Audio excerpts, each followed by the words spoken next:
20th century man has grown accustomed to seeing his own planet from space. In a flicker of time, he can monitor its passage from day to night and its ever-changing clouds suspended in moving layers of air.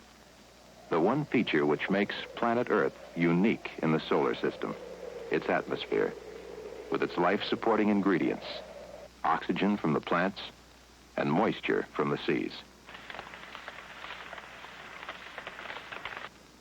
Although essential to life, the atmosphere is an obstacle to astronomers. Trapped in its moving layers, dust and other impurities hinder observations into space. In spite of this handicap, men search the heavens, hoping to find other Earths. Among the other planets, Mars, a neighbor of Earth, seemed the most likely. In 1877, Giovanni Schiaparelli, peering at the planet 35 million miles away, made the startling claim that a network of regular lines crisscrossed the Martian surface. Like other astronomers in the days before widespread photographic astronomy, he sketched the lines that he called canali, meaning channels in Italian. Improperly translated from the Italian, channels became canals in English. Half a century later, Percival Lowell, an American astronomer, thought he had found canals. Going one step further than Schiaparelli, he even mapped and named them. Other scientists questioned these findings, but science fiction writers ran wild, setting off one of the gaudiest episodes in the history of astronomy. Mars, with its canals, became a world teeming with bizarre forms of life.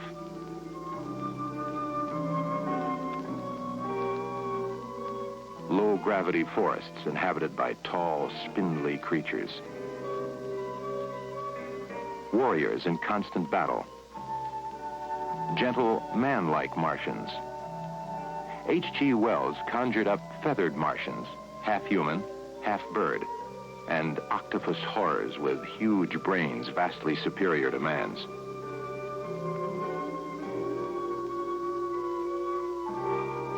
Martian creatures passed into planetary folklore, but Schiaparelli's canali continued to haunt Earth-bound observers. Photographs have revealed smudgy lines, but they have never recorded the details drawn by Mars observers such as Schiaparelli and Lowell. Not even photographs taken at the same time that details were sketched. But photographs provided clearer views of another baffling surface feature, a drifting wave of darkness. As Martian winter slowly changes to spring, slightly dark areas in the central region spread and become darker. Some thought this darkening represented the growth of living things, like plants.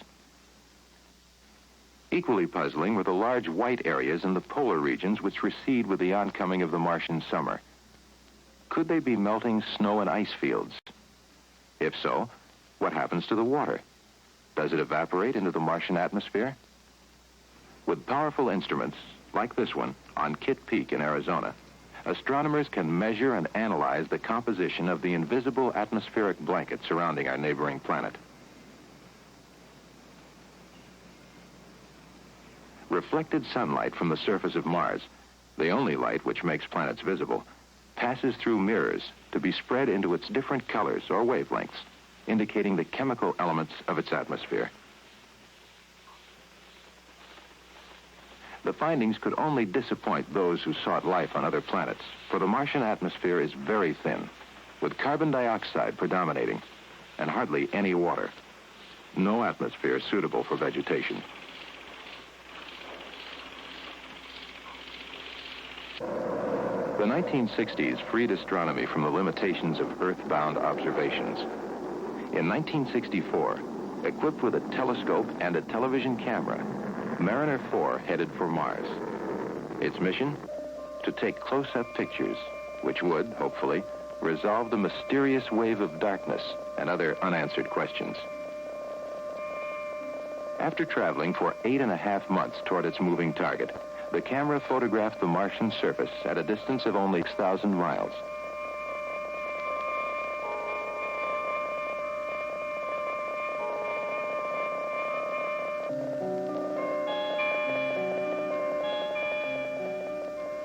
The pictures arrived on Earth as a numerical code.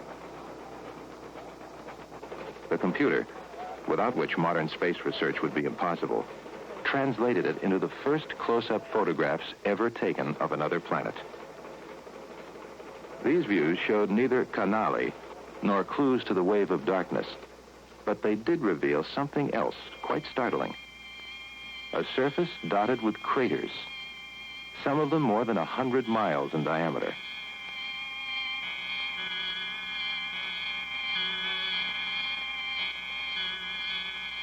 Looking nothing like Earth, Mars' pockmarked exterior was more like the moon.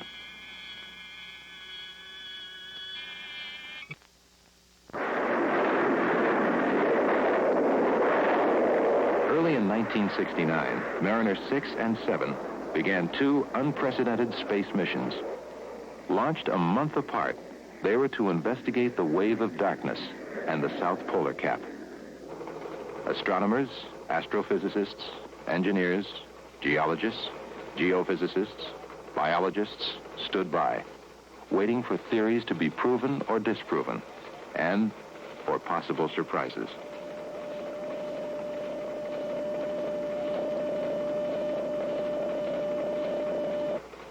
As Mariner 6 approached the planet's equatorial region, its camera system went into operation.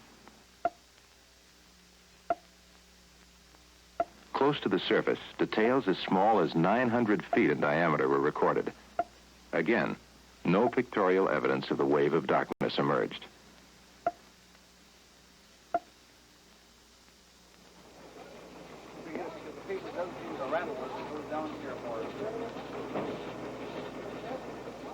Five days later, Mariner 7 sent back its findings from the polar cap, which upset the melting snow and ice theory. The cap consisted primarily of frozen carbon dioxide, or dry ice.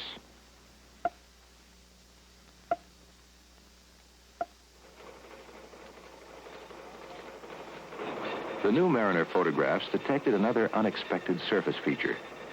A maze-like mixture of jagged cliffs and steep ravines, covering hundreds of thousands of square miles, which scientists labeled chaotic terrain.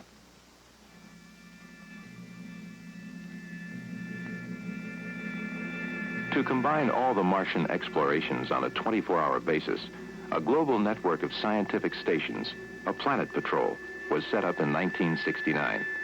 Telescopes in widely scattered locations make photographic records as Mars comes into view.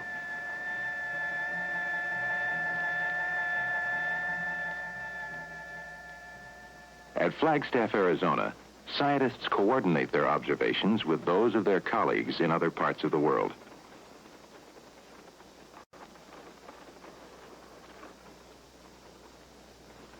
Taken with the same kind of equipment, photographs from all Planet Patrol stations are interchangeable. They can be compared to provide a round-the-clock record of Mars' changing surface features.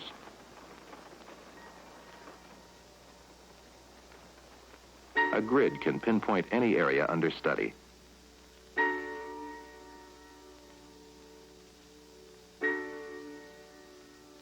The still unexplained wave of darkness, the discoveries of craters, chaotic regions, polar caps of dry ice, an atmosphere 200 times less dense than Earth's, make Mars a place completely different from what scientists thought it to be just a short time ago. As Mars orbits on the far side of the Earth, another planetary neighbor moves in its orbit closer to the sun. Venus, brightest object in the night sky except the moon. Because of its brightness, astronomers expected to see Venus clearly. But as with Mars, their expectations influence their findings. Some 19th century astronomers imagined that Venus had at least one Earth-like feature, oceans. This led to further speculations. Where there is water, there must be vegetation.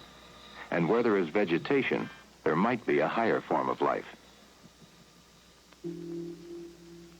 But the only really visible feature was a dense bank of clouds hiding the planet's surface. When Venus came between Earth and the sun, The thick carbon dioxide atmosphere surrounding the planet became visible as a fuzzy halo. But what about the surface? There was a way to penetrate both cloud cover and atmosphere: radio waves. In the middle 50s, at the Naval Research Laboratory in Washington, D.C., astronomers converted a naval gun carriage into a radio telescope mount and aimed it at Venus.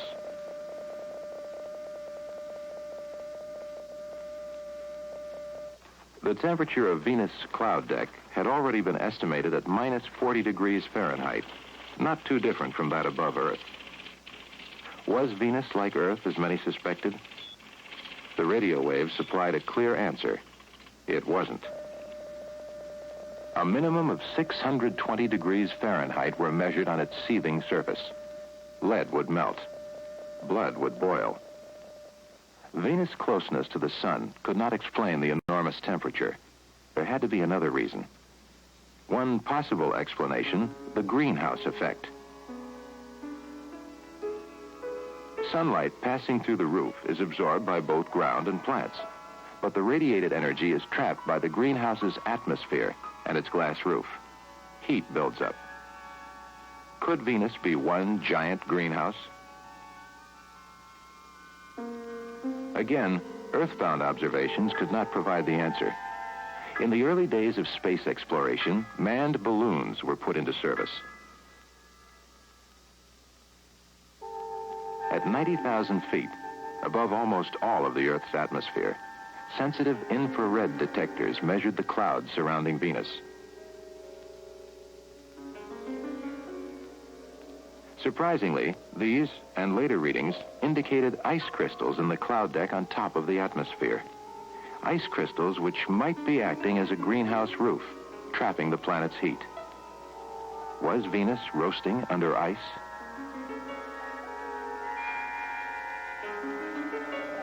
A spacecraft confirmed the vastly different temperatures of the planet's hot surface and its frigid cloud deck.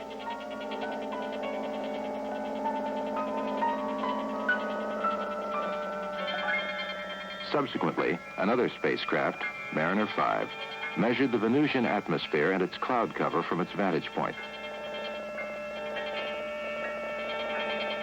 But it was not alone. 24 hours earlier, a Soviet spacecraft, Venera 4, parachuted an instrument package on a collision course with the planet's surface. Descending below the cloud deck, gas analyzers determined that the atmosphere consisted almost totally of carbon dioxide. Then the signal stopped. Scientists theorized that the instrument package either melted or was crushed by the heavy atmosphere. All these studies contributed to a theoretical picture of Venus. An undulating landscape. A sky constantly overcast. A surface scorched by temperatures up to 800 degrees Fahrenheit. An atmosphere 100 times more dense than Earth's. And above it, a frigid cloud deck, possibly containing ice crystals. This cloud deck, together with the atmosphere, could create the greenhouse effect. Venus was nothing like anyone imagined. The facts that emerged were more what astronomers had expected to find on another planet, Mercury. Closest to the sun, Mercury should be the hottest planet, yet it is not. Its temperature is lower than that of Venus, for hardly any atmosphere surrounds it, too little to permit a buildup of heat. For many years, astronomers thought that Mercury always presented the same face towards the sun, while the other was eternally dark. It is known that Mercury revolves around the sun in 88 days. It would have to rotate around its own axis in the same amount of time. But in recent years, astronomers questioned this theory. Carved out of the mountains of Puerto Rico, a giant 1,000-foot antenna helped to supply the answer. Radar signals, like those used by a traffic policeman to check the speed of passing cars, were sent into space to detect the speed of a planet. The reflected signals revealed that Mercury was rotating around its own axis every 59 instead of the previously assumed 88 days. The same side could not always face the sun. Hundreds of millions of miles further out in space, away from Mercury and the other small inner planets hugging the sun, giant Jupiter dwarfs them all. About 700 times the volume of all the inner planets put together, it ponderously revolves with its satellites in its 12-year journey around the sun. As with the other planets, astronomers tried to photograph Jupiter's surface, but it too was obscured by multicolored bands of swirling gas clouds. This atmospheric turbulence is partially caused by the planet's incredibly fast rotation around its own axis, a complete rotation in just under 10 hours. The dynamic atmosphere is accompanied by another phenomenon: gigantic bursts of radio energy received on Earth by radio telescopes like this one at Jodrell Bank in England. A single 1-second burst releases radio waves equivalent in energy to those generated by 1 billion earthly strokes of lightning. As Earth and Saturn move around the sun, views of the rings change. Sometimes they disappear completely. The disappearance from view of the particle-laden rings in predictable intervals has resulted in a convincing theory.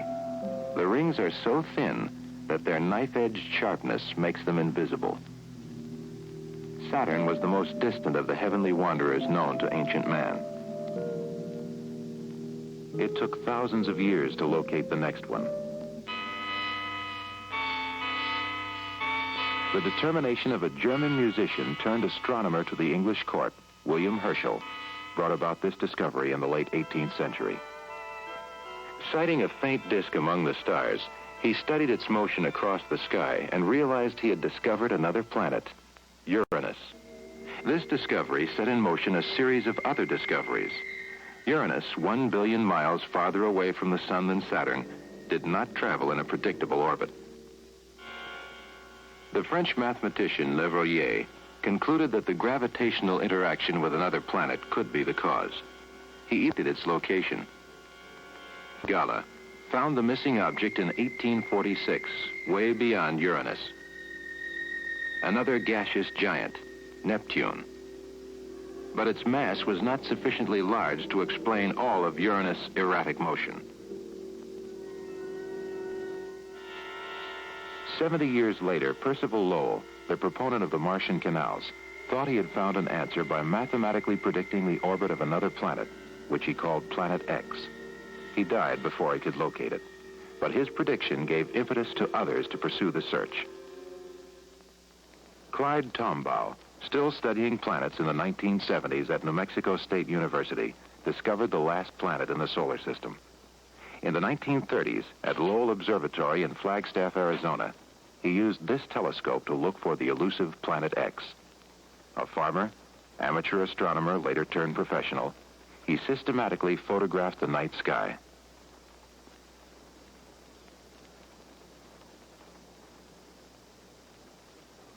Using the fixed stars as guides, he examined pairs of plates looking for a small shifting star image. After many months of study, Tombaugh finally found one that seemed to fit the requirements. On 2 famous plates taken on the 23rd and 29th of January 1930, his perseverance was rewarded. A shift of 1/7 of an inch indicated a moving object that could only be Planet X. It was called Pluto. The facts about this planet are few. Its voyage around the sun takes a long 248 years. It is small, only half the size of Earth, and solid rather than gaseous. On the edge of the solar system, this planet is cold and dark, a dim object lost among the stars. It is obvious that the outer planets, billions of miles in space, will not yield their secrets to Earthbound observations. But in the late 70s, scientists will have a unique opportunity for an unprecedented close look at the gaseous giants. Roughly every 179 years, the planets align themselves, permitting an unmanned spacecraft to make a grand tour of inspection. Animation generated by a computer has simulated such a 9-year journey. As the spacecraft nears its first target, Jupiter, its speed is increased by the planet's enormous gravitational pull. 1.5 years after takeoff, the instruments begin transmitting information about the planet's elusive features, its swirling cloud bands, hidden surface, and gigantic bursts of radio energy.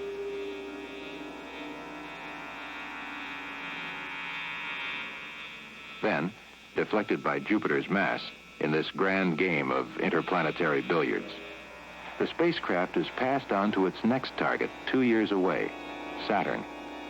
By the time its instrument readings and photographs of the mysterious rings and other features are received on Earth, the spacecraft will be swept on the third leg of its journey, to Uranus.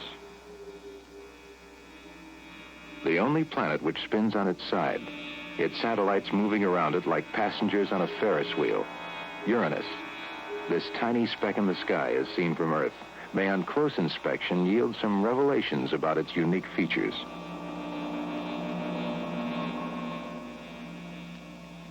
The next stage of the trip will take another 3 years. As very little is known about Neptune, the last of the giants on this tour, astronomers hope that the close-by instrument readings will provide some facts about the planet's surroundings and composition. And so, billions of miles from Earth, the spacecraft, its instruments dead, its mission fulfilled, may end up in orbit about some distant star. Man's exploration of the other planets has resulted in greater concern for his own, Earth, the only oasis in our planetary system. But the feature most essential to life on Earth, its atmosphere, is changing through the interference of man.